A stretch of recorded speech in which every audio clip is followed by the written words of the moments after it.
Hi, and welcome to a special edition of The Truth Files. I was sent the latest lecture given by military weapons expert on microwave technology, Dr. Barrie Trower. What he has to say throughout this lecture is both fascinating and clearly very disturbing. This is the most up-to-date lecture given by the expert Dr. Barrie Trower on microwave radiation at Exeter in the UK of January this year. Please share this important video and get people to view it. And remember, your support for my ongoing research and work would be most appreciated. I think that's enough for me for now. Welcome to an exclusive edition of The Truth Files. And share. See you on the other side.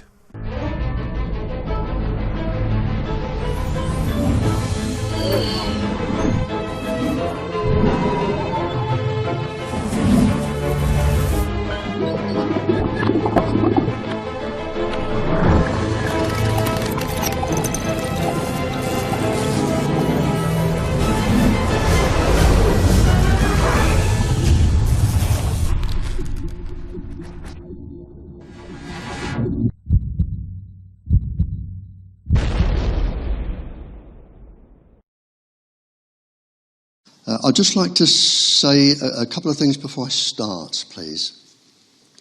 If you have any questions or you wish to see any research that I have used, there is nothing to stop you. I'm in the Liverton phone book, Newton Abbott. There's nothing to stop you, and I know some people here, and they have been out to my house. Nothing to stop you ringing me up saying, "Hey Barrie, can I pop out for a cup of coffee? Look at this, discuss this," and there's no problem with that. It goes on all the time. I've had 5 people this week. There's no problem at all with that. Anything I say, I have documentary evidence for. I can't bring it all here. I've used 1,700 papers to compile this and my last talk. But you're welcome to come and look at them and criticise them and say, "Can I have a copy of this?" And take it away for whatever you want to take it away for. But I don't say a single word unless I have documentary evidence. Now, my aim is not to upset anybody, but some of the things I say, can.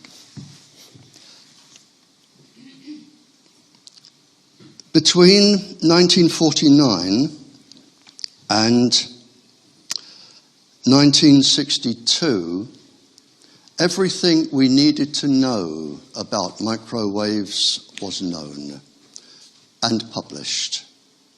By 1962, all of the dangers, all of the hazards, everything was known. And when I say all of them, between the superpowers and us, the brain at that time had been studied for brain waves, and microwaves could be used to penetrate the brain and cause behavioral changes. And by 1962, with the resonance frequencies of the organs and the brain, the cyclotronic resonance frequencies, circadian resonance frequencies, a statement was made in 1962 by the governments that birth defects, all birth defects, organs, whole organisms, all cells, brain function, all emotions, all moods could be altered, changed and destroyed by 1962. Microwaves then, as now, were used as stealth weapons before they became cell phones. In 1965, the use of cell phones by the military was used. I had them. By 1965, the prospect of cell phones and everything from cell phones was seen as a really, really lucrative market for the general public. And knowing the dangers that cell phones could cause, the military are exempt. You do not have in the military, when you sign, any danger that comes your way for using whatever. That's it. You don't have any recourse for that. But the general populations do. And the military and the industry of several countries, the United States, Canada, us, some of the NATO countries, Australia and New Zealand, the people got together and they knew that cell phones and all the other gadgets you have today, they knew they would not be allowed under the current safety limits. And we needed a safety limit that could never be taken to court and never challenged if these things were to progress. And in 1965, they adopted an old 1953 thermal level by an engineer by the name of Schwann. And in order to prevent being taken to court, the industries and the people who make the decisions, they adopted the Schwann 1953 level, which basically says if a certain weight of your tissue, either 10 grams or a kilogram, depending which way you are going, does not heat up by a certain temperature in 6 minutes, then everything will be deemed safe for a lifetime's exposure for adults, women, children, pregnant women, everybody. And the 6-minute thermal level is the one that is still used today. They totally ignored and put aside the electric and magnetic vectors of the wave and the harm that the electric and magnetic vectors can do. Oh, it's my stick, it's all right. Sorry. Thank you very much, thanks. They put aside all of the harm from the electric and magnetic vectors, so I don't knock it over again.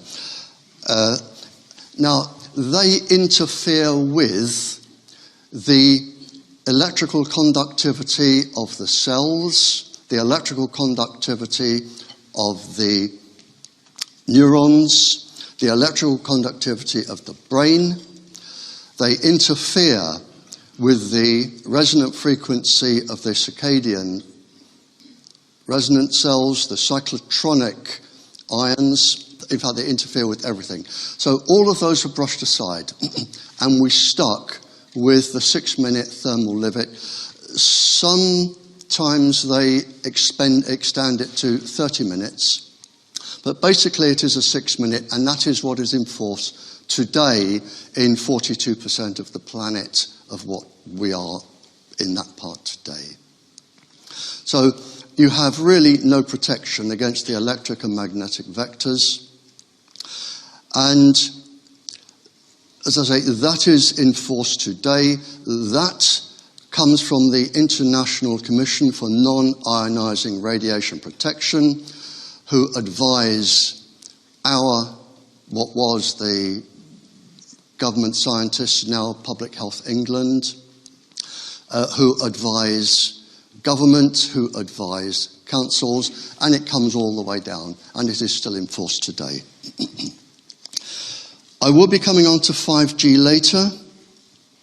5G is not new. 5G was causing a nuisance in 1972. The only thing new about 5G is its name, 5th generation. That's it. That is the only thing new. It is well documented. There are many research papers on it.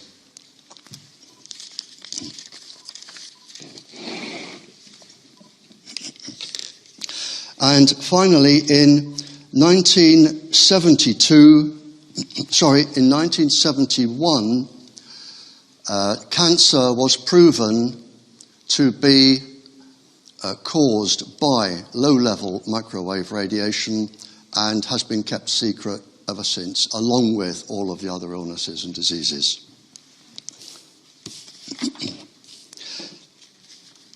In the early 70s, this document was published. It was by the American military. It is top secret, classified top secret. And it lists 2,000 research papers, 2,000, and each of those took many, many years to construct. 2,000 research papers, because in those days the military did the research with the universities. And it covers all of the illnesses which you can expect to get and die from continuous low-level radiation. This, I think, is the most shameful document ever to be published. It is by the World Health Organization. We pay them to protect us, and we trust them to protect us. In 1973, the World Health Organization had a conference in Warsaw, Biological Effects and Health Hazards of Microwave Radiation, Below Thermal Radiation, which is what you have on your cell phones. 350 pages documenting harm to the ordinary person. 107 different chapters. Chapter 40 deals with cancer. I think 28 reproductive faults. But instead of telling the world, I don't know who made them make the decision, instead of telling the world, it was stamped top secret with a big red top secret stamp. It still is. And you still will not be told about this. They will not admit to it, even today. The second most shameful document, I think, is this one. This was published between 1972 and 1976. The final part was 1976. It is from the US Defense Intelligence Agency. And the document says,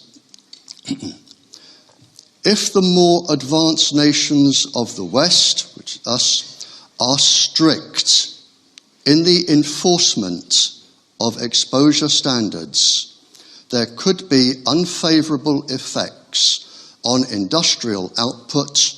Industrial output is profit, and military function.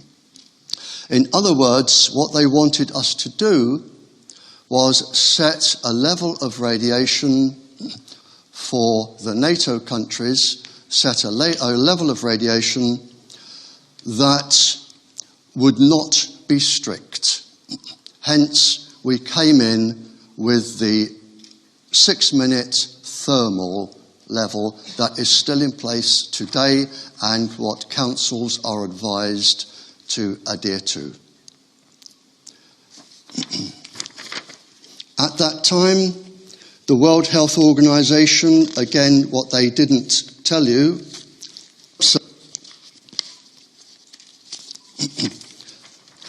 on their website, or on their, what they had on these days, 80% of the published papers linked cancer to low-level microwaves. And the others, you had neurological damage, birth defects. So there was no secret among the decision makers then. And every so often, generally when a new G comes out, one of the new makes of the cell phone, the International Commission for Non-Ionizing Radiation Protection, they put out an addendum to their original report, which clears the way for whichever generation it is coming out. There's a new one coming out in a couple of days to clear the way for 5G. This is the original, or a copy of the original International Commission document, and it is of interest to decision makers, all decision makers, excuse me,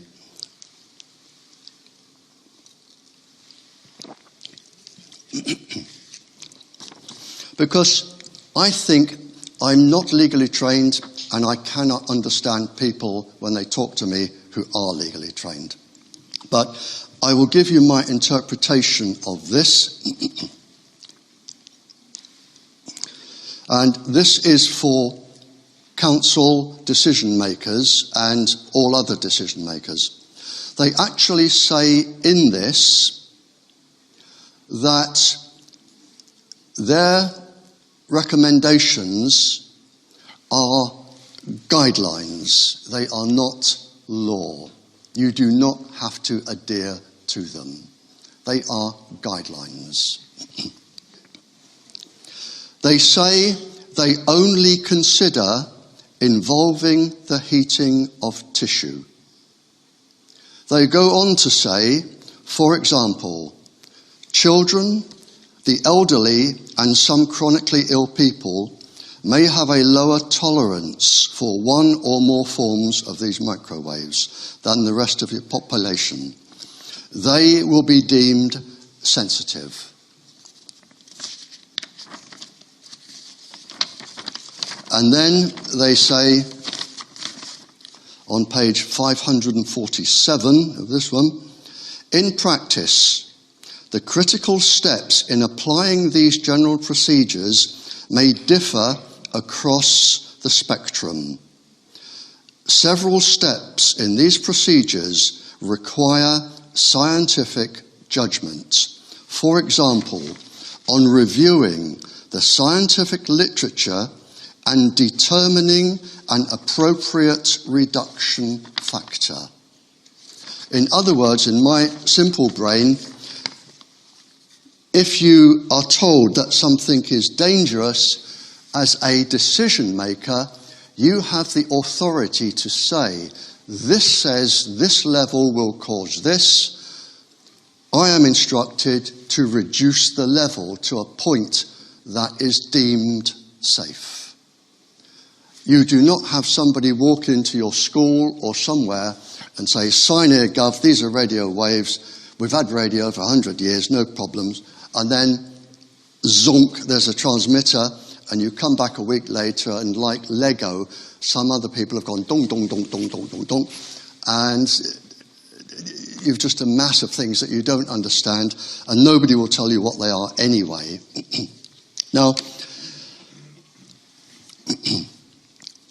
I brought a couple of books along, not because I get any money if they're sold or anything like that, but along with the whistleblowers, of which I am one, I have known for many, many, many, many years a captain who is an electronics warfare specialist captain. He worked with the Canadian military government and CIA, and he published a book. And in this book, and I can give you the title, and he's updated it. This is the original. He's updated it for 5G. And in it, whereas Snowden, the whistleblower a few years ago, put everything on the internet, he has put all of the top secret papers into a book, given the websites where you can download them if you are a decision maker and you want proof of something. He includes our government, the International Commission, And he's put them all in a book under different categories, everything to do with cell phones, Wi-Fi, 5G, government, and all that. But the reason I want to quote this one is because he has quoted that before this bubble bursts, with children and everybody running around with everything stuck to the sides of their heads, it is expected and anticipated there will be 2 billion deaths.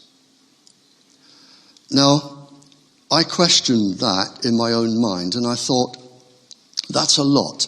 And in my simple Janet and John brain, I couldn't work out what 2 billion deaths actually means.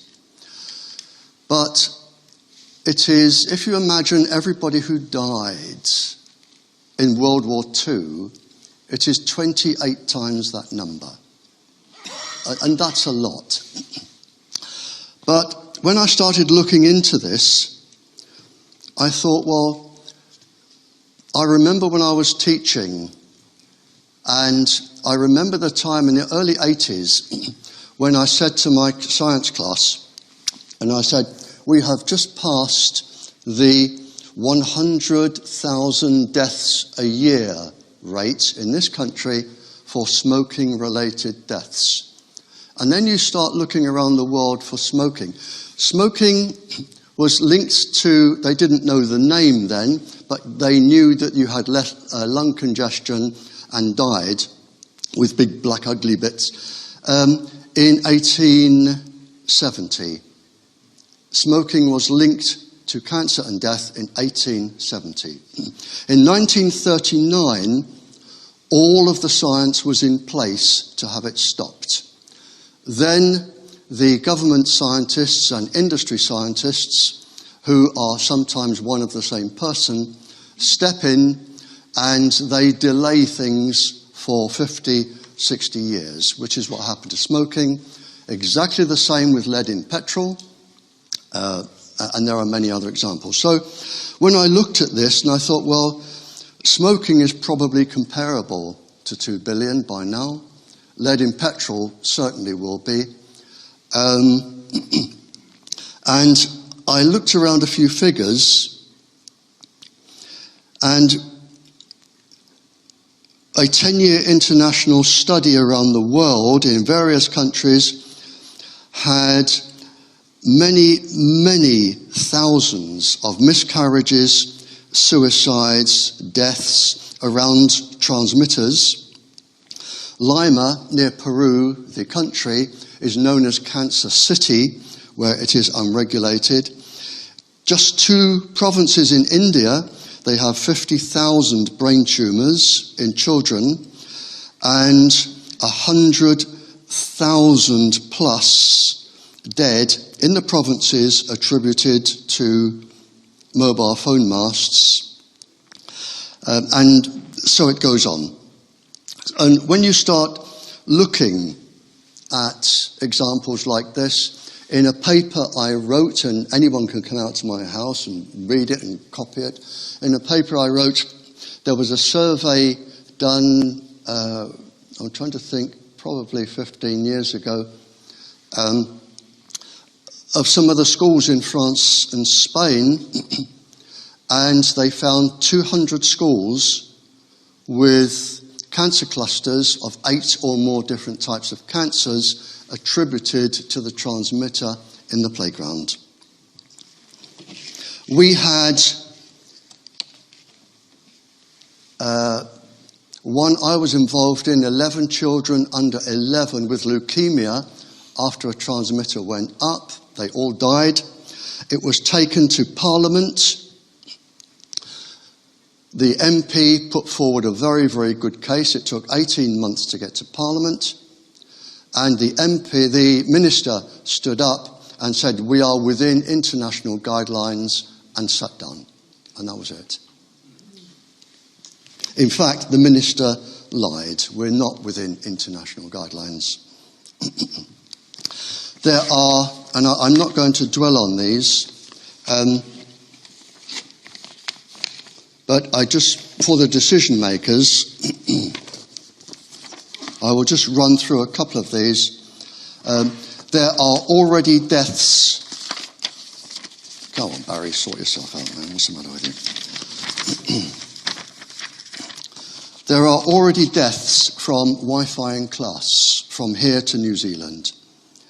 There are 136 studies of harm in schools, proper studies, from Wi-Fi and transmitters in schools.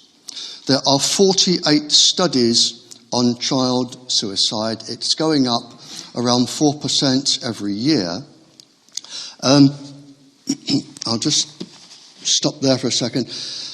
It is the pulses or modulations from the frequencies. Professor Mio, King Saud University, he has shown, especially in a child's brain where the tissue is particularly soft, the skull, he has shown that the microwaves penetrate deep into all areas of a child's brain. And a scientist, Pennifael, P-E-N-I-F-A-E-L, in 1997, he listed a list of 1 to 600 pulse frequencies that could cause neurological and physiological damage in the body. In the paper I had there from the military, they list all of the symptoms that you can be warned about if you are taken to court, and the last one is severe neurological damage, including death. So, suicide is one of the 5 most commonest from microwaves going into the brain, and I'm not a neurosurgeon, I just know from experience. The 5 most commonest in order are the same symptoms that you would receive from morphine or marijuana: hunger, excessive hunger, aggression, and if the pulse frequency is a certain frequency, which I won't say on camera, the aggression manifests itself as aggressive, suicidal sexual aggression. So you can get aggressive from the microwaves, and the particular pulse frequency will manifest itself as sexual aggression, particularly from men.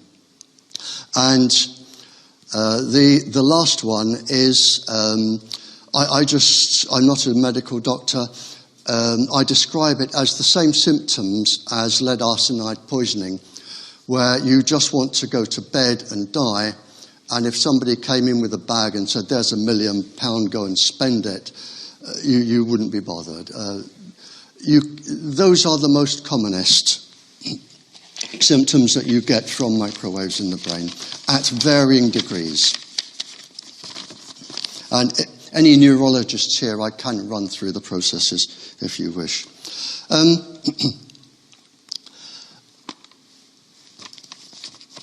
Right, okay, here we go.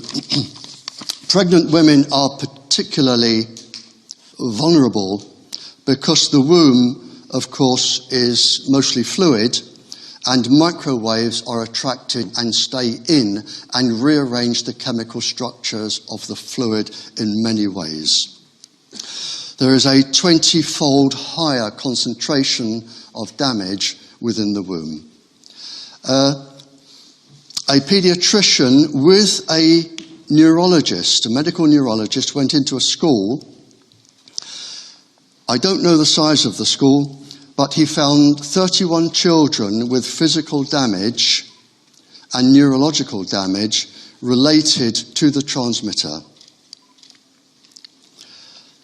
The World Health Organization published a paper that showed that a level of microwave irradiation for a pregnant woman can reach 47.7% as a miscarriage, stillbirth, or genetically damaged child rate.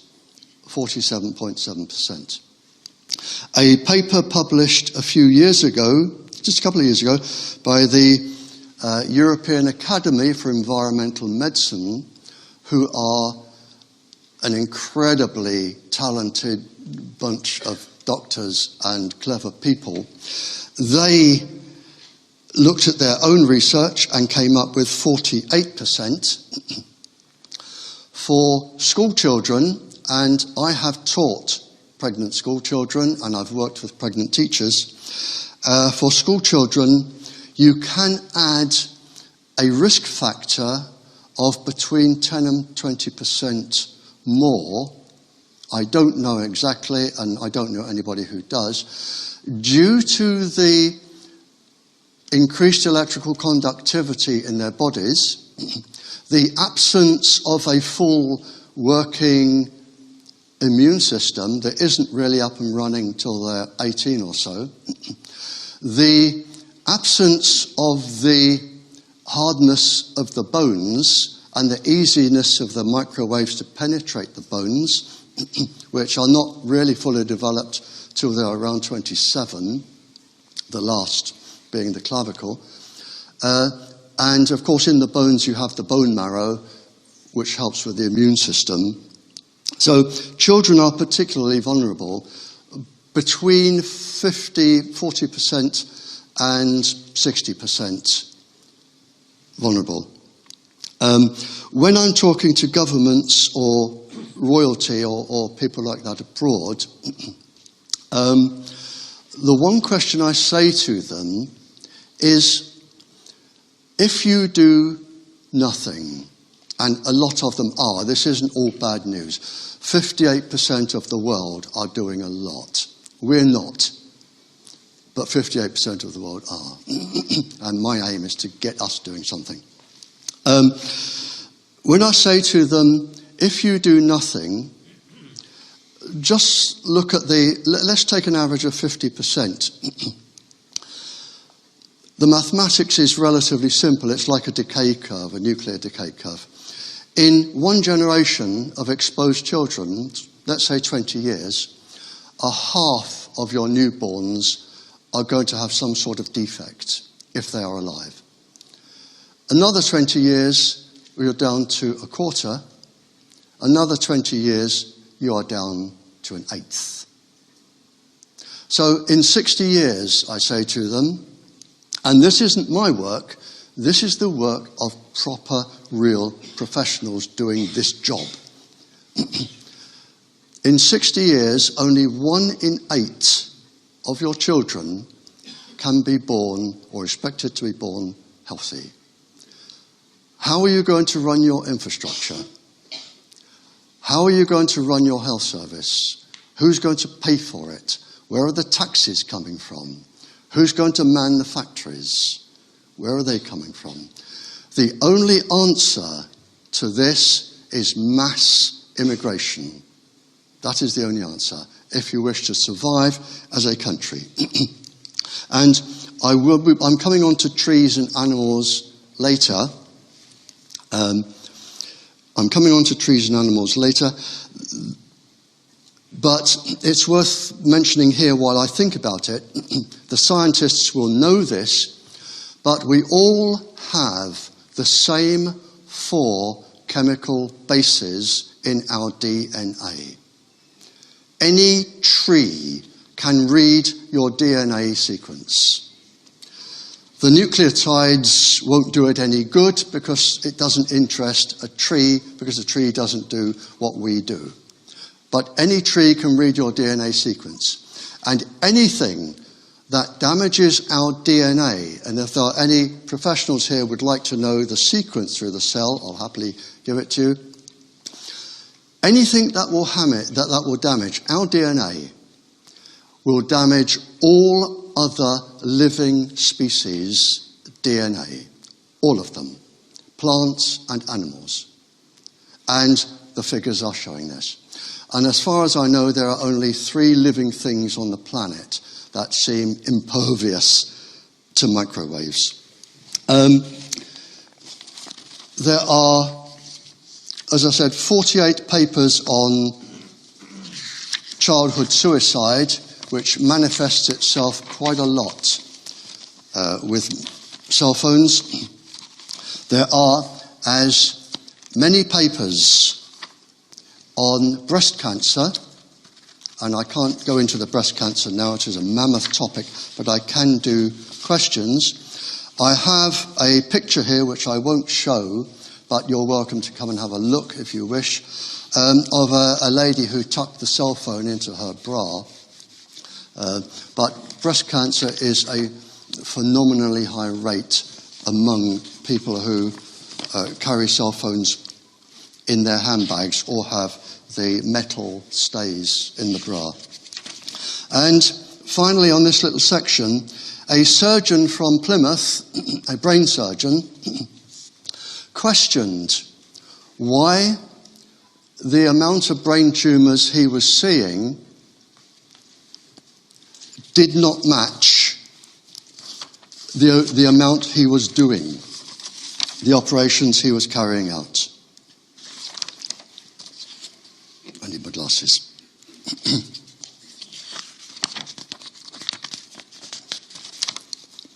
And the answer, if I can find it, here we are. The brain surgeon challenged the statistics. And we looked into this. I had a letter from him and I wrote to him. And I sent him a copy of this.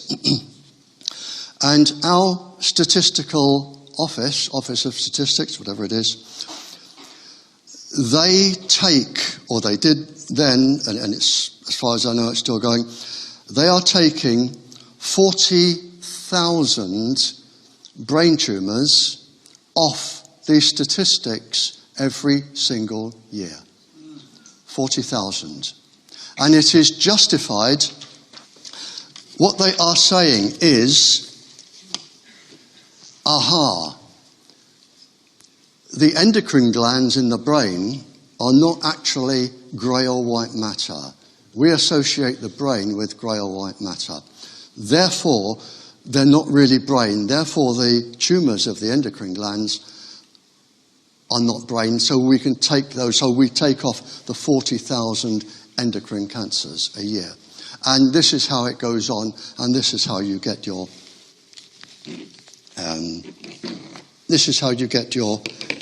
figures down. But I did say to the surgeon, you work for the NHS, if you try and raise this, I have known 2 area health authority, whatever the chief person is called, the chief of the area health authority, I have known one be threatened that she would lose her job in 1/2 of one day if she brought this to anybody's attention, and the other one that the best thing he could do was keep quiet and stick to other things. Now, we put Wi-Fi in schools. We put Wi-Fi in schools. You can go into virtually any state primary school and they will have 20 Wi-Fis in the class, plus the routers on the ceiling, plus a transmitter, and there will probably be iPads as well.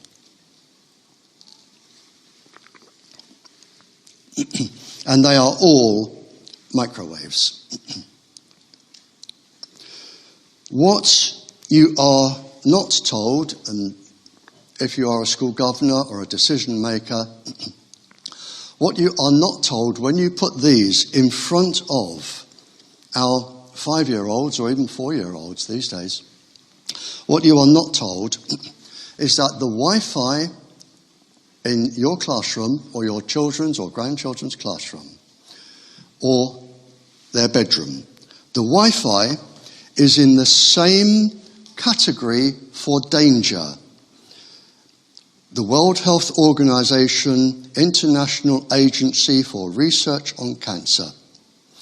They are in the same category, exactly the same, as mercury, lead, DDT, benzene, which is the smell from petrol you get, exhaust fumes from cars, HIV type 2, and chloroform. The same. Now, if I walked into anybody's school with any of those and said, here you are, play with this for a day, I would be jailed, certified, sectioned, and jailed. And yet, we've got children with these on their laps. I think somebody worked out for 13 hours over a school lifetime or something. But the good news, the International Commission for Non-Ionizing Radiation Protection, they have been a very, very tightly guarded body, secretive. You can't join them, you have to be invited to join them. They don't answer to anybody, they are not elected. And they have been a very, very close community. But just Saturday, they are based in Germany, on Saturday we have a defector. And with 5G coming, he is not prepared to do what they are doing or be a member of their gang anymore. And this arrived from Germany on Saturday for me, and he has said, and he has gone public, there are now 2 large, well-executed and solid studies that point in the same direction. Cancer from exposure from all of these technologies. The data in the large study which found clear correlation between exposure to mobile radiation and cancer rates shows even greater cancer risks than revealed in the first report. Therefore, World Health Organization hazard class 1 instead of today's class 2, which is the one I've just read. It is an airtight, argumented conclusion which supports an overwhelming amount of research. He is asking the world to upgrade the cancer certification from grade 2, which is mercury and lead and benzene, up to grade 1.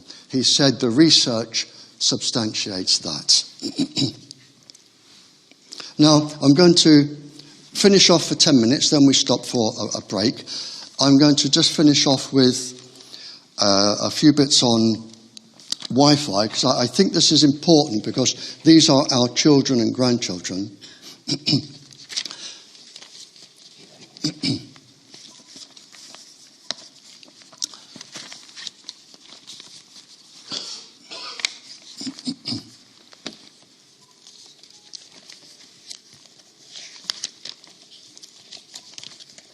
Here we are. Right. I'm just going to run over a few things. I am not alone in running around the world trying to do this. There are a lot of people doing lots of things, and we'll have some good news here.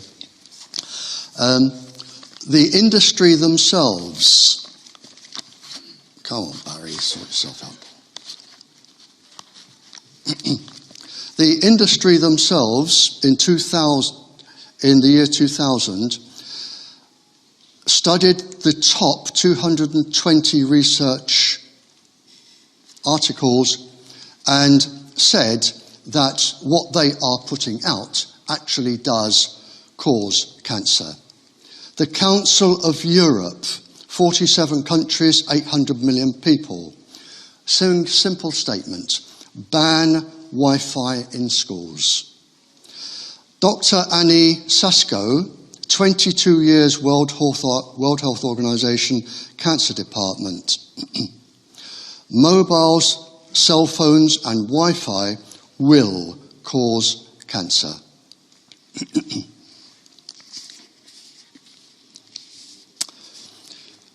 Switzerland, France, Germany, Belgium, England, this is not the state schools, England have started to remove Wi-Fi from schools. UNICEF, the big children's charity who care for children, decided to look into this, and they did their own study, nobody interfered, and they came up with their own conclusion. They found there was an 85% risk of brain and heart damage. And in fact, in Canada, I think it is, in the schools, they've had heart attacks from children from Wi-Fi, and now the classrooms have defibrillators in. 85% brain and heart damage, 36% epilepsy, 11% neurological harm, 82% blood, immune and fetal damage. Iceland, Cyprus, Italy, Canada, Russia, USA are either removing or starting to remove Wi-Fi from schools. Okay. Finally on this, just two things. I think this lady, internationally, she is renowned for being particularly clever. And I'd like to read just what she wrote here. She is a pediatric neurologist, Dr. Maya Klein, and she has said, pregnant women deserve to know that wireless radiation can have an impact on the developing brain. We're seeing alarming increases in the number of children diagnosed with neurological disorders over the past decade. And finally here, I've got an article here. I won't take it out and show it to you. It's a very large article published in a science journal, and because he was so worried, and with no disrespect to some of the people here, and I know some of the people here because I know them, are recognized nationally and internationally for their knowledge. With no disrespect to the people here,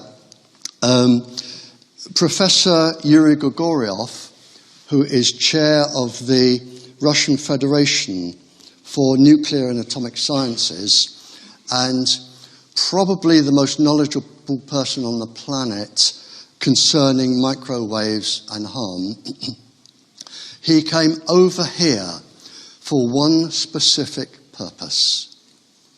He wanted this article published, which it was, and he gave a lecture, and he wanted to warn our government, do not put microwaves in schools. Do not put Wi-Fi in schools. Wi-Fi will have severe neurological damage and physical damage to our children. He came all the way over here just to say that and to warn us. And anyone wants to see the article, you can come around my house and read it and photograph it. Okay, I'm going on to trees and 5G after this. Is this a good time? Would you want to stop now? I've done an hour. Yeah, we'll stop now, and then we'll stop for a quick break, and then I'll do trees, 5G, which is all I've got left. They won't take long, and then we'll have all the questions. Before I start with trees and 5G and animals, I just want to mention these books. As I say, he is a whistleblower, but this one, the updated one, you can now get off Amazon. So if you ring up Amazon or do whatever you do on a computer, I don't have one, it'll probably be there next day. And this one you have to send to Canada for. But I brought this one specifically because there is a chapter here for decision makers, counsellors, decision makers. I just want to read this bit here. And everything in here, you have the website and everything you need to get it. This is for decision makers from 2015. And it says, school districts, boards, medical health officers now know Lloyd's of London will not provide liability coverage for injuries, directly or indirectly, arising out of, resulting from, or contributed to by electromagnetic fields, electromagnetic radiation, radio waves, noise. This applies to Wi-Fi and all wireless devices in schools. And I believe, I don't know that I'm correct, but I believe Lloyd's insure other insurance companies. And if I were a decision maker, one thing I would ask for in writing, because apart from the harm, which my brain can't even contemplate, apart from the harm, if you are taken to court over the death or an injury of a child, and you have no insurance cover, and I have had parents and people come to me and say, what do I do about injury? And I say, well, there will be insurance, or there will not be insurance, depending on. Ask your school people or your council or whoever for the specific sentence in their policy that says we will cover your child, whatever, from electromagnetic illness. There should be a specific sentence there that says that. If there is not, then I don't know the law, but if as a decision maker you are taken to court, I have spent a whole day in court being cross-examined by an incredibly ambitious, tenacious barrister. And I was defending a girl who did not want to have an unhealthy child and wanted Wi-Fi taken out of school. And I thought after that, Andrew Goldsworthy, who works with ESUK as an advisor, he was the medical expert. And I thought, I'm glad I was on my side because I can stand my ground. And I thought, if I were a decision maker against such a barrister, I would be taken to pieces with the information that is there. And I think it's something that decision makers just need to bear in mind. Trees, right. I'm quoting this from the magazine ESUK, which I think there's some copies over there, but it's quarterly or 4 times a year, and they do cover lots of legal aspects, and they have their doctors, scientific advisors, and it is well worth getting, and it's not expensive. But in ESUK, there is an article here on trees subjected to low-level microwave irradiation, 29 pages, the red oak, cherry, willow, black poplar, and all trees suffer the same. They all start losing their immune system once you bombard them with communications microwaves. Trees are designed to pick up radiation. They are not designed to pick up microwaves. They do not like microwaves. Even children in school do experiments with watercress near cell phones or with microwave water. It's patently obvious that any tree does not like microwaves. And the moment you start microwaving a tree, two things happen.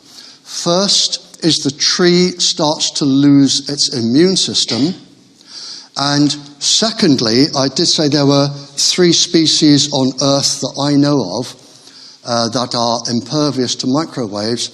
One of them is bacteria, microorganisms. They seem to thrive under the energy from microwaves. I don't know why. I have had it explained to me by a professor, but I couldn't understand what he was saying. But 2 things happen with trees. First, the bacterium start to thrive and invade the tree. And secondly, the tree starts to lose its immune system, and it's only a matter of time. Here, where 5G is going up, all around the world, where 5G is going up, trees are coming down. The reason is trees inhibit the progress of 5G. 5G is not a big around circular wave that you get from transmitters. 5G is a beam, sort of a cross between a torch and a laser. It is a beam, and that beam has trouble going through a tree trunk or the density of leaves, especially if they're wet, and especially along roads. I have had calls from all over the world saying, Barrie, why are they cutting our trees down? And I say, is 5G going up? Yes, there is your answer. In Malta, the lady that rang me said they're cutting the trees down and the reason is that motorists can see better. In the USA, when they're just not giving an explanation, they're just cutting them down. Sydney is the only place I know, Sydney, Australia, where they're telling the truth, and the application into the government is the submission to the government 5G inquiry.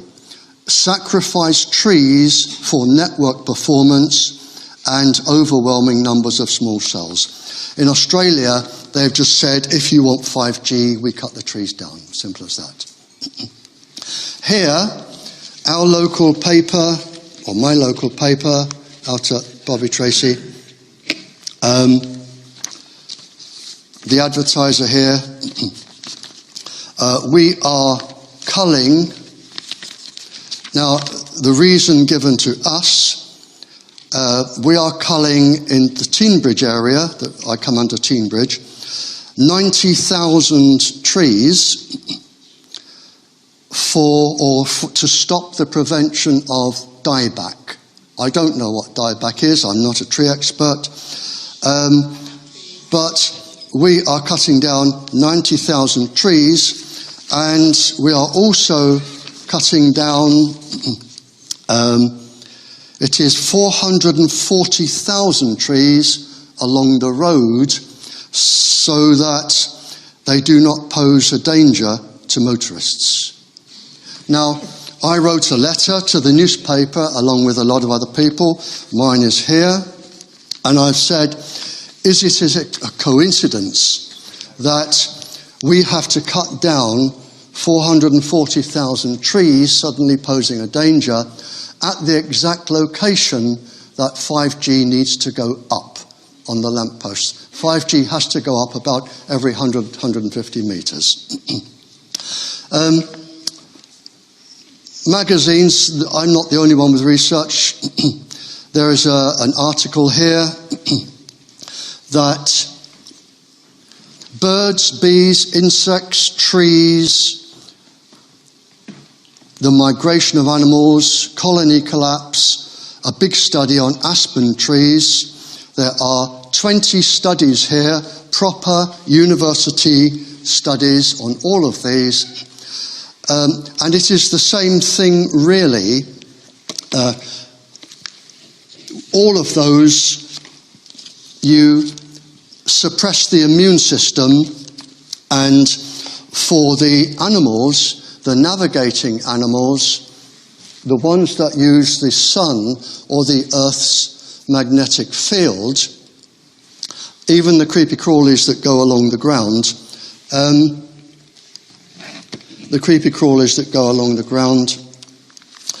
they use navigation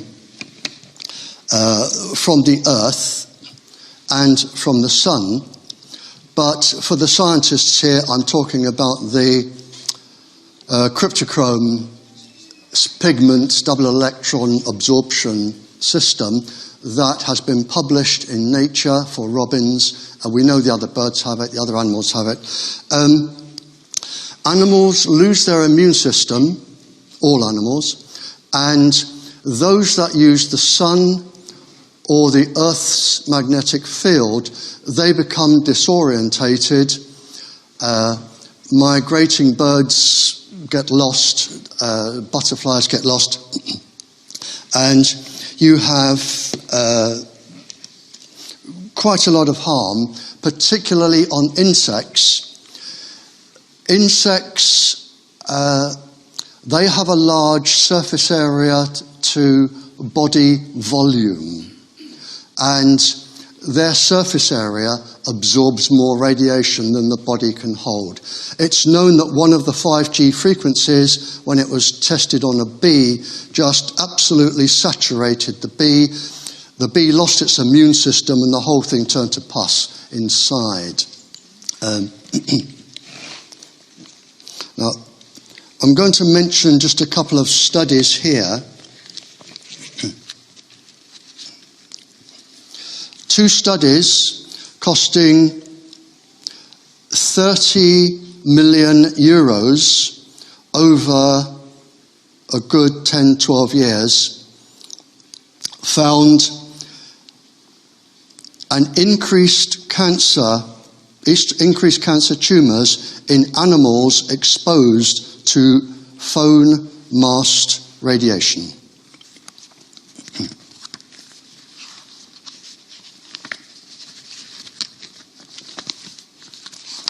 Okay.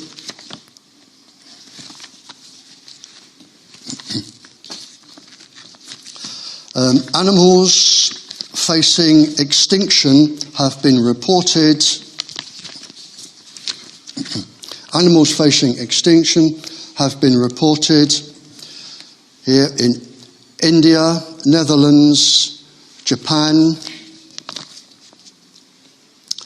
Up to 40% of hives lost. Insect extinction in Germany from study by entomologists. And so it goes on. Nobody is immune from this.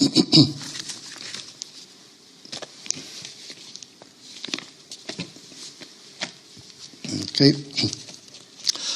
I have given the Glastonbury Festival, I have given 2 of the Glastonbury Festival environmental lectures.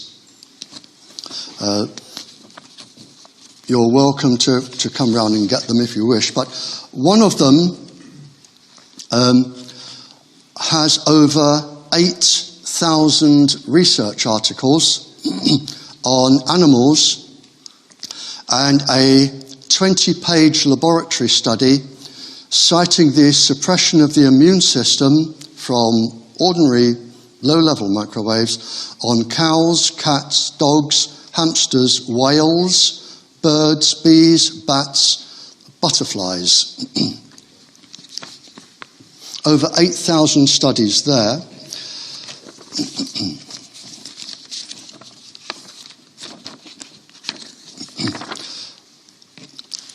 The second one I gave, the first one was predominantly bees. The second one was animals from all species. I quoted 14 properly, independently peer-reviewed university studies saying the same. And this isn't a UK problem. There's a lovely gentleman here, sends me a picture of his hives every year. He is a priest. He is a priest living up in the mountains, the Rockies in the Colorado mountains, and he sends me a little letter every January with all of his hives. And to show this isn't just an English or UK problem, they are fighting a battle. The beekeepers are fighting a battle, and every year he tells me what he's doing. They're putting special protective coating on, or doing this or doing that, or moving them. But he sends me a note saying what he's doing to try to protect his bees, along with all of the other United States beekeepers. Now, I want to come finally on animals to a study here.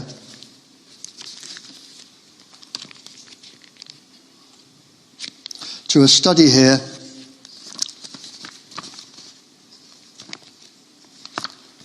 I know where I am.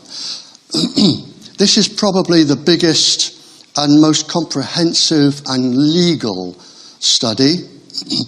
This is a 15-year study, hundreds of papers, a 15-year study. Mount Nardi and Mount Matheson World Heritage Site in Australia.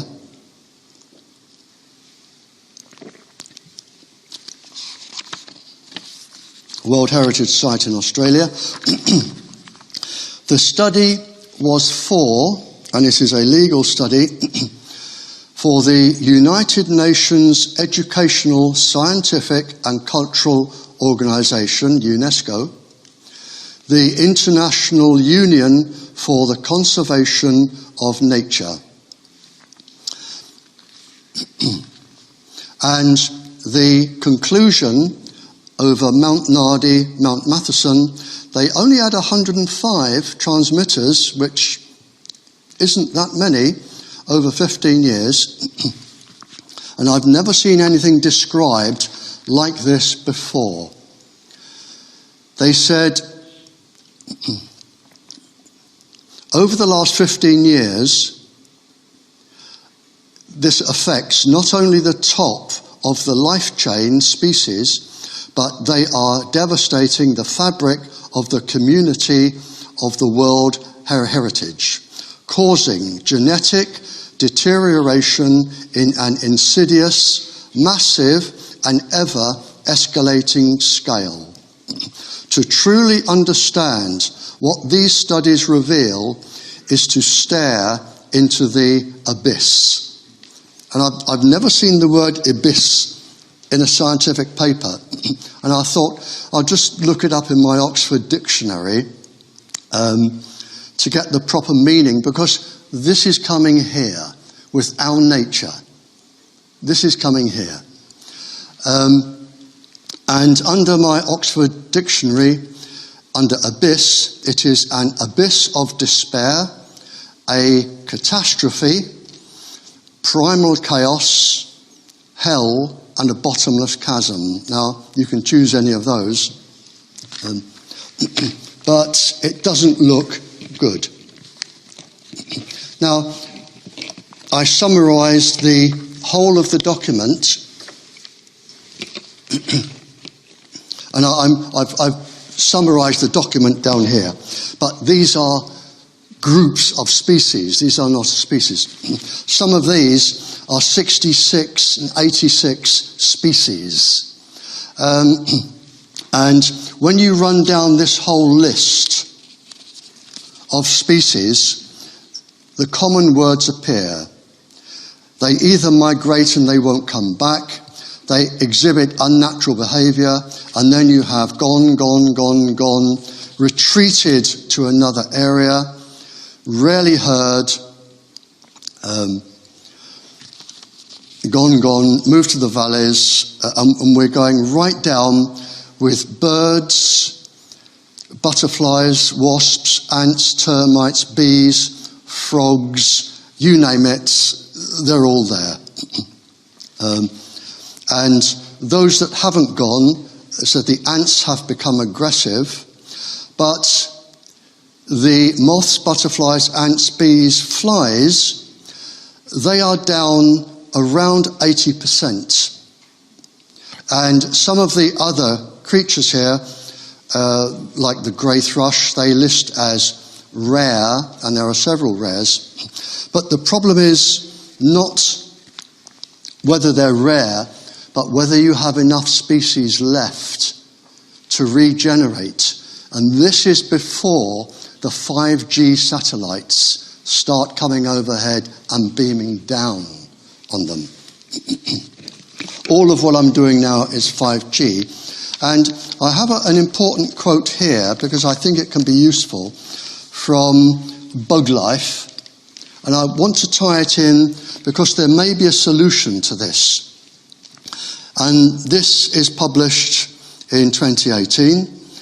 However, the charity Bug Life warns that despite good evidence of the harms, there was little research ongoing to assess the impact or apply pollution limits. That is not true, actually. I've quoted nearly 40,000 research papers. ESUK magazine publishes animal studies every time it comes out. There is generally one a day, but I'm not criticising Bug Life because I think one of the answers to this, and I thought about that sort of only yesterday, I thought, how can we sort of solve this here? I have no authority and no status. And whoever I try and reach will never reply to my letters, and I can't get through to them. But charities like Bug Life and the charities that control birds and the charities that look after the woodlands, they have, I don't know what you call them, but people who control, what's the word I'm looking for? The people who, like Prince Harry and all those. Patrons, that's it, thank you. They have patrons. And if, and this will be going out, if the people who have animal charities and tree charities, if they go to their patron and they can ask their patron for me to come to them, I don't care where I go, my own expense, if I can go to the patron just for an hour, the patron, although the patron may not be able to do anything, the patron may be able to meet somebody at a social event that I would never even be let in the gate to, but would meet somebody at a social event and say, hey, we've got this bloke here, you really want to talk to him, and we may be able to get a decision made. That is the only way I think we can actually get a handle on this, because the industry is immensely powerful. They stand aside for nobody. They have the money. They have tens of trillions of dollars. They can buy anybody. They can buy the scientific results they want. And finally, the last thing on trees that I think is immensely important, because the moment these went up, we started to lose our trees. And I haven't seen the research, but I bet if anybody starts looking, you will see that tree diseases are slowly creeping up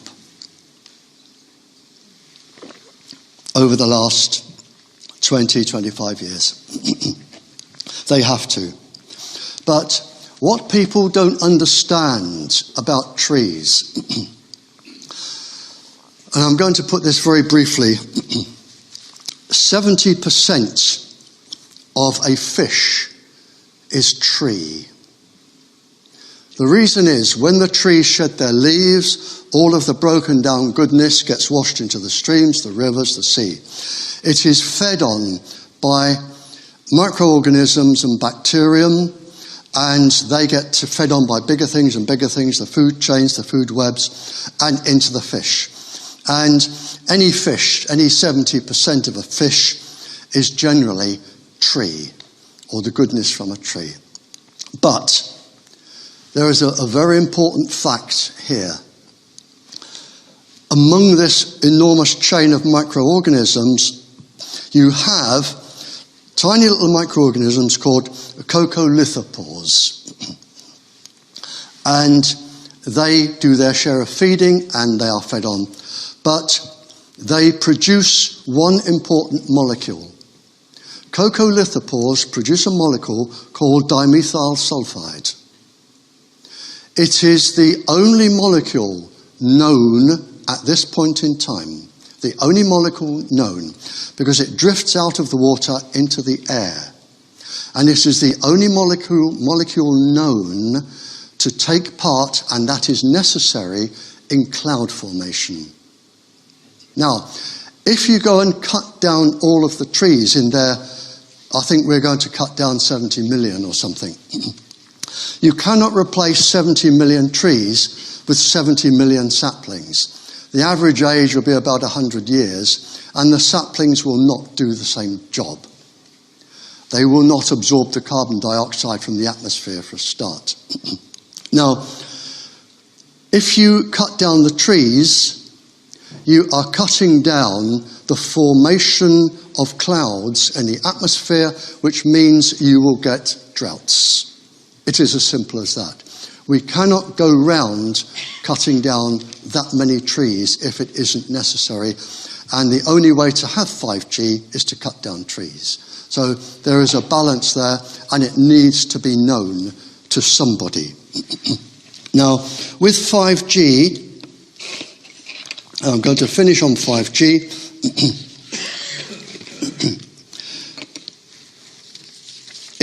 When I spoke in Totnes not too long ago, just before Christmas, somebody was disagreeing with me, saying, we don't have that and we don't have that, and no, we don't.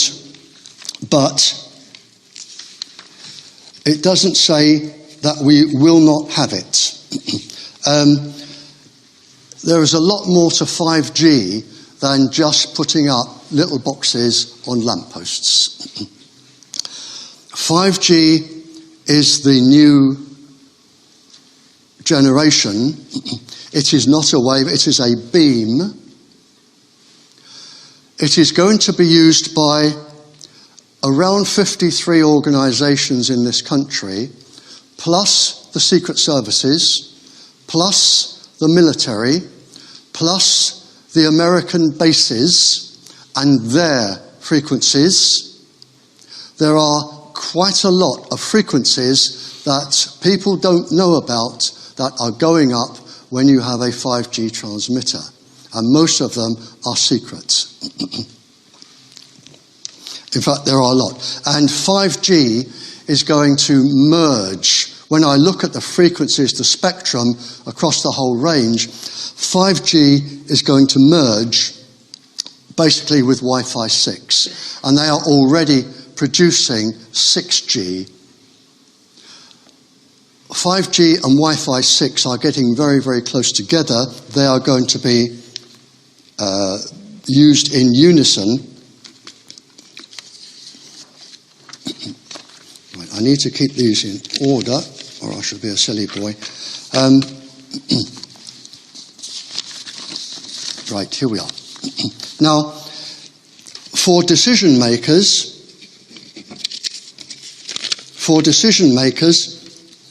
two of the world's leading professors in this area wrote a letter to all of the Nordic prime ministers. It is a brilliant letter. I wish I had the skill to write this letter. I certainly don't. It is a brilliant letter.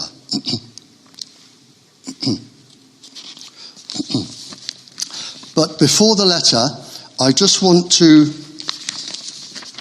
What do I want to do? I want to read a legal opinion from an international attorney at law office regarding 5G. This is for decision makers, and it says, and you are welcome to pop out to my house and get all this stuff. It says, a international firm of law, a law firm. It is the conclusion of this legal opinion that establishing and activating a 5G network, as it is currently described, would be in contravention of the current human and environmental laws enshrined in the European Convention of Human Rights, the UN Convention on the Rights of the Child, EU regulations, and the Bern and Bonn Conventions. And going through documents, I have found, and these mean absolutely nothing to me, the UN Convention 1989, each state, and we come under the United Nations, each state has a legal responsibility to protect children to ensure maximum development. Articles 19 and 6. If you want to go to your school and quote the law, there you are. The Children's Act 1989, Part 3, Section 17. There is a legal obligation on local authorities to protect children against harm or the risk of. This stands apart as a likelihood or perceived risk is all that is necessary. It does not need proof.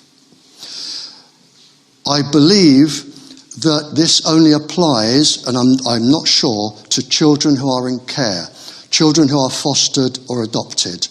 But every school has one of those anyway, I would imagine. You have the Nuremberg Code, UN 1950, Article 7. Prohibits any experiment without consent. 5G is an experiment. In fact, all of them are experiments. 8hTre airwave is an experiment. But under the Nuremberg Code, any experiment that affects you bodily or your health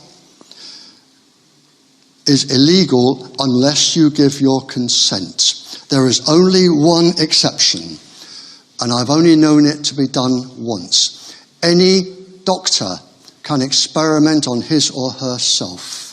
That is the only exception. That's part 5. Under EU law, a strategic environmental... Now, whether we are agreed whilst we were under EU law, I don't know. A strategic environmental assessment should be carried out before 5G. And if there is a problem and it wasn't carried out, the polluter, in other words, the decision maker, pays the principal or the costs for the cleanup. And that can be millions. A legitimate government must preserve the right to life, liberty, health of all of its citizens. That is the Treaties of Civil Government, Second Treaties, Chapter 2. And finally, the Health and Safety Act 588 law in this country, 1st of July 2016. Employers must protect those of higher susceptibility, monitor health for electromagnetic radiation, both thermal and not thermal. For example, auditory sensory disturbance, change in brain function. That is the law.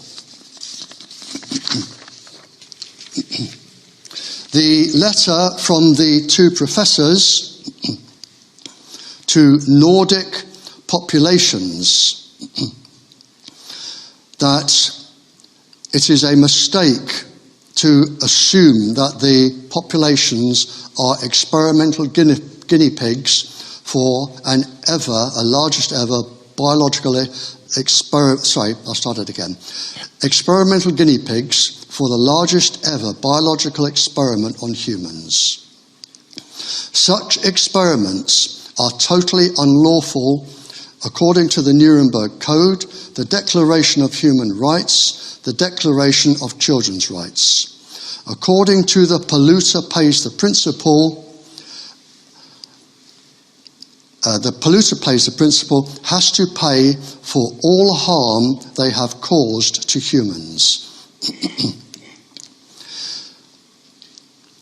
Now, an experiment was carried out on 5G. An experiment was carried out in Russia, and I'm going to speed up these last bits. In 1977, I have the paper, an experiment was carried out on animals and humans using 5G. I won't go into the units, but the radiation level, the humans and the animals were subjected to was at a level of 62. They were subjected to a level of 62 for 15 minutes a day for 60 days. In other words, 15 hours. That's it. You can legally, under the International Commission and our government, under the thermal regulations, you and all of the animals and all the trees, if 62, and I'm going to list the illnesses caused from a level of 62, you can legally be given for 24 hours a day, non-stop, forever, a level of 140, more than twice. The professors listed damage to the skin, liver, heart, brain, adrenal glands, blood. The fetus, children, stem cells, human sperm, honeybee. And that was just from one paper. There's the paper. It's a top secret paper from Russia that I had sent to me. So with 5G, I can't really, if I can show it to you very quickly, if I can find it very, very quickly. There we are. With 5G, as I hold it up to show you, on the right is a normal transmitter, and on the left, as I show it to you, you have the pulse of the 5G signal. And you can, if you want, you can get there's an excellent article on 5G. This is from ESUK magazine, which you can download from the internet. This is a really good, because it goes into the frequencies and everything. If you want it, it's the ESUK magazine, Summer 2019, Volume 17, Number 2. And if you can't remember that, give me a ring tomorrow and I'll have it by the phone and I'll tell you. And one last thing about 5G, and this isn't known by most people. Two things. One is that there is a paper by the World Health Organization that one of the 5G frequencies is known to cause eye damage and skin cancer. That is published. And there is something which is being tried. I get lots from the universities because, believe it or not, the university people developing this are more scared about what they're doing, whereas I'm prepared to take the risk. There is, the mathematicians and physicists will know this. It is called if I can remember it, it's called the Brillouin precursor, is what is being tried out. It is a 1 second pulse that will precede the laser beam. It is a 1 second pulse that will precede the laser beam up to 10 gigabyte in strength. And you really, really don't want anything like that flashing across your eyes or your skin. Nothing does. That is being tried out as a burst of energy so that you can download a whole movie or whatever. Now, just to finish off, it's not all gloom and doom. There is a very simple answer to this, all of this. There is a solution. All you have to do is run cables. Many countries, they don't have smart meters that use Wi-Fi. All of the smart meters run off cable. All of the cables into the schools, all of the Wi-Fi in the schools, well, it's not Wi-Fi, it is cabled from source. There are no microwaves in the air. If we took the trouble to run cables, just like telephone cables, everybody could have everything they wanted, even better, more secure, and better and faster. But we have 500 companies that are immensely powerful.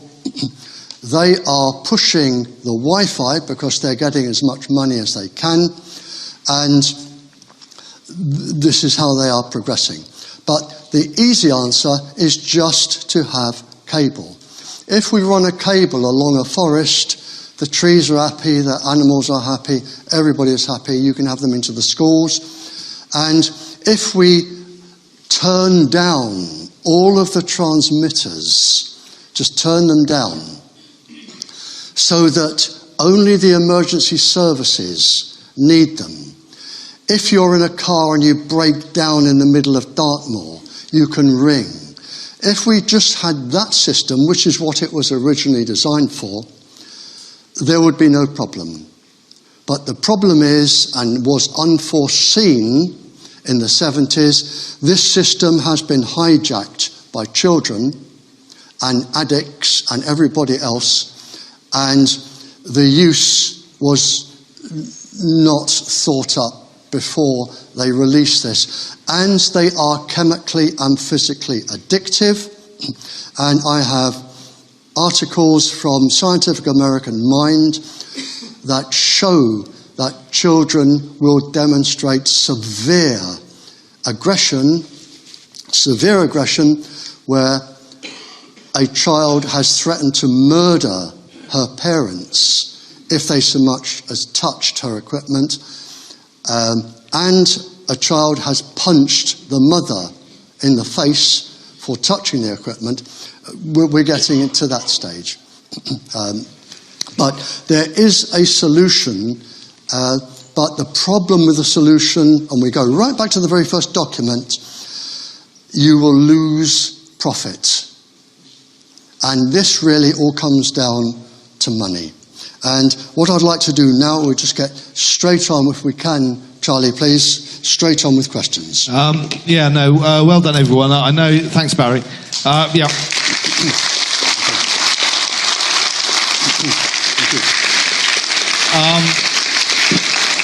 You're all doing really well. It's hard listening to this stuff. So we're going to have questions and answers. So we're going to cut it slightly shorter because we've all got homes to go to. So we don't want to go much past 10 o'clock. So we're going to have about 15 minutes for questions and answers.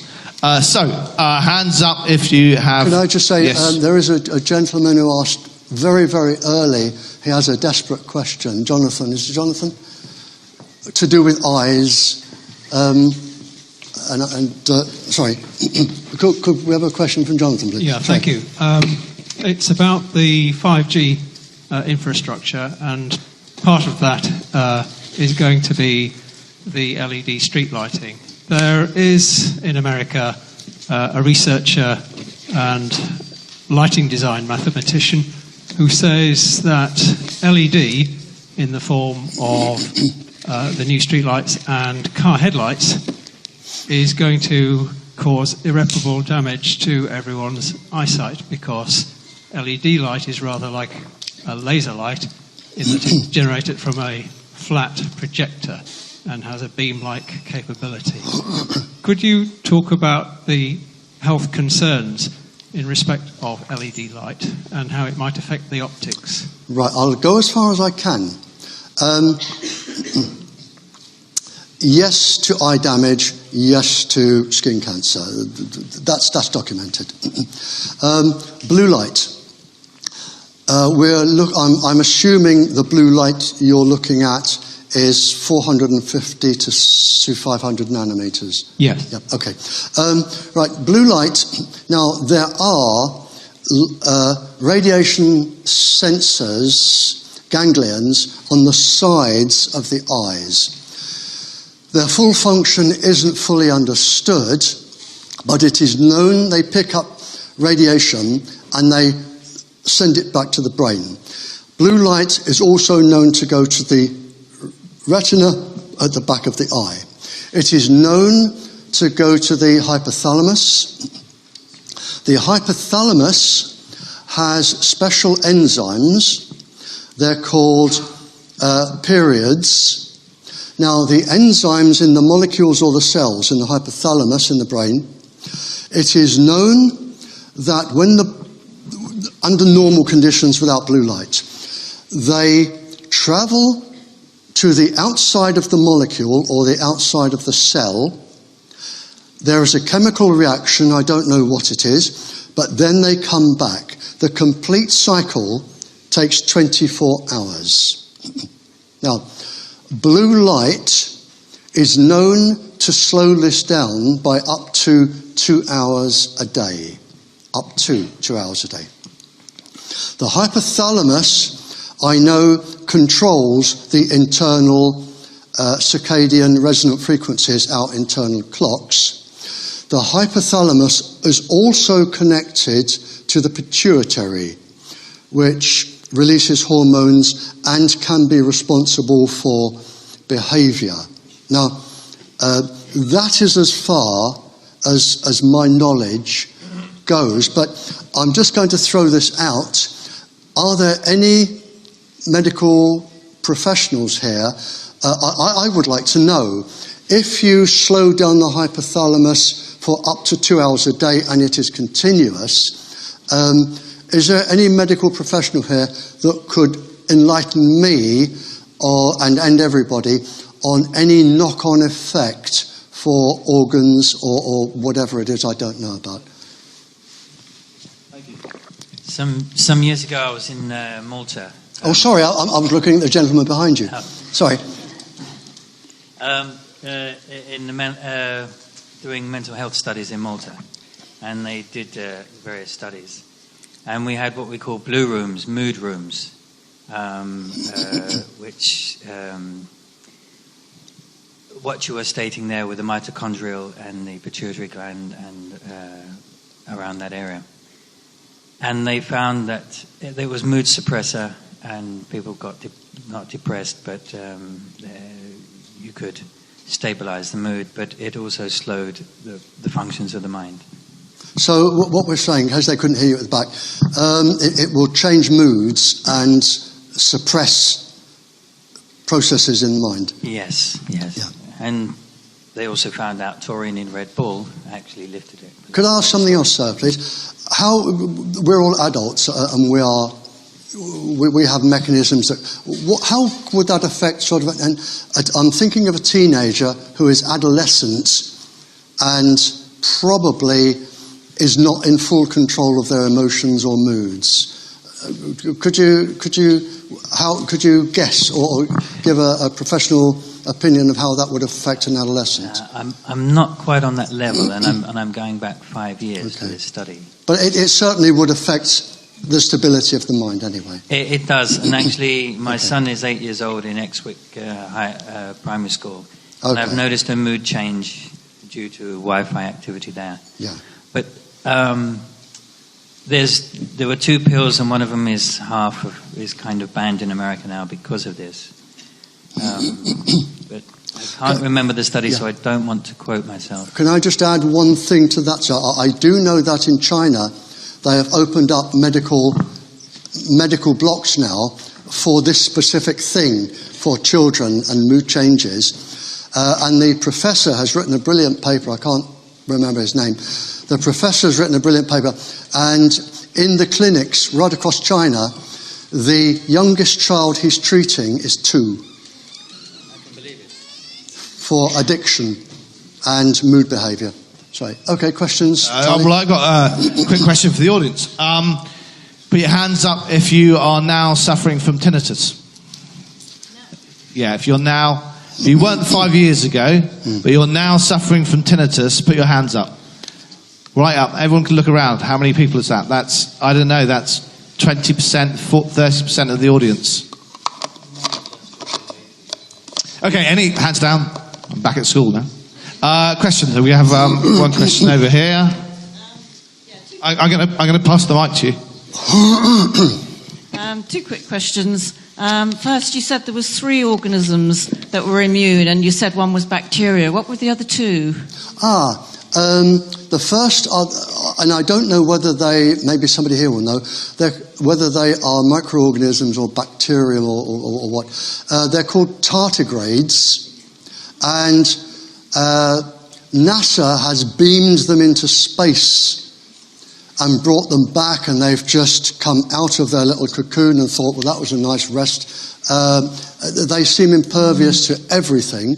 And the other the bacterium thrive, and the other was scorpions. Oh, scorpions. Oh, that's interesting. And the other thing was, with the microwave technology, was it actually being worked on by ARPANET in the 50s and 60s? Sorry, ARPANET. Was it being worked on by ARPANET? The US ARPANET, the defence people who... I'm sorry, I can't understand the question. In the 50s and 60s, yes, was it worked on... By ARPANET. What's ARPANET? ARPA, ARPA. They were the defence, sort of, a lot of their work was secret. I don't know. I'm sorry. Oh, right, okay. I don't know. Because you said that you were working on Cold War microwave technology. Yeah. By 1949, they knew the brain frequencies, and they were changing behaviour just by beaming microwaves into animals and human brains. The only organisations I know are the Soviets, the CIA. We worked with them, but I don't know that particular acronym. Sorry. Any more questions? Well, we have no more than 10 minutes. Sorry. Hi. Thank you for the evening. That's my pleasure. Presentation. Thank you. I just wondered, is there any truth in the idea that this is also not just about money, but a weapon of war, and an idea of depopulation, which is their intent? That is a particularly... Is it a deliberate method of depopulation or a method of war? You've heard of HAARP, H-A-A-R-P, in Alaska. Manipulation of weather? That can be used. I'm not saying it is or it has. It can be used because the microwaves can be any frequency, and they only need to tune it to a brain frequency, and it can be bounced or reflected off of the ionosphere, which is hydrogen and helium, down to any part of the planet. And there isn't one HAARP, there are 16 around the planet. They can be used to change weather. They can be used for bacterial warfare, and I can't go into how and why now. They can be used to cause illness, but yes, they have been used. The Soviets microwaved the Americans. Recently, in one country, the American embassy was microwaved. Cuba, yep. We microwaved the Catholics in Northern Ireland. The Americans microwaved the ladies at Greenham Common to give them cancer and make them sick. But now, and I'm not going to mention the country or the countries, and why I like this is because I would like this to go out, and I would like people to take notice in these countries. But I know one country from my travels where there is a very heavy, I think there are about 2 million Muslim populations, density of Muslims, and the concentration of towers is within there. There are other areas of the planet where the extremely wealthy, and I'm not trying to start a civil war here, but they are exempt microwaves in their areas. There are areas of the planet where particular densities of poor, and I've been to them, and I fought a case for them, and we won, and I had the king backing me,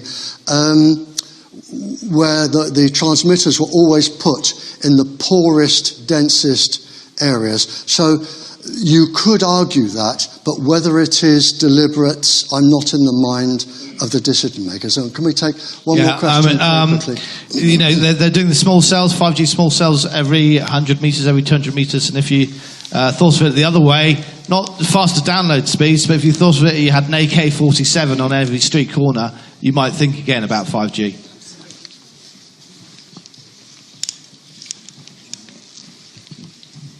Yeah, hi, Barry. Yes. Hi, Barry. I was living in Bristol, which is a 5G testbed, and it gave me cancer on my skin, and also I nearly lost my vision. It made me extremely fatigued over and over in years, and I tested the environment with a meter, and the exposure levels are horrendous. So I left my whole life behind. But my question to you would be, how do we protect ourselves from this stuff? I'm seeing a lot of products on the market that are giving out waves, like Blue Shield and stuff like that. Are these things actually working for us, or is there nothing to save us from 5G if we don't get it stopped? Protection, it can be very, very costly. As far as we know at the moment, and may I say that is a brilliant question, and I only had some of the information yesterday from China. The new 5G, whether it's 5G or 6G, and I can't get my brain around why they're doing this at the moment, but a university has developed the 5G beam that will penetrate the metal casing on a cell phone. But my first thought was, well, if it can do that to the casing of a cell phone, what will it do to your eyes or your skin? And what is the purpose behind it? But at the moment, 5G you won't pick up on any of your acoustometers anyway. The mathematics for the beam is so complex that I don't know a mathematician in the world that can actually decipher what is actually inside the beam. There are many hundreds of frequencies being tested and tried. I don't know a single safe one. I can't think of any form of screening that will stop 5G unless, again, ESUK, they have a directory of, I think, 350 items, something like that, on their website that may stop different Gs. I don't know. 5G will not penetrate far into the house. It can be stopped by walls, unless they put the metal bit in. But 5G is having a carrier wave that will take it further.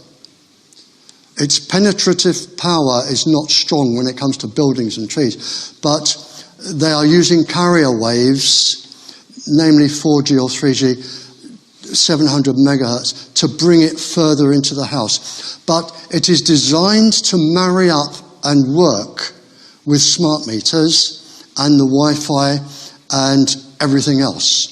So at the moment, until 5G is established, we don't know how to block it because they haven't produced it.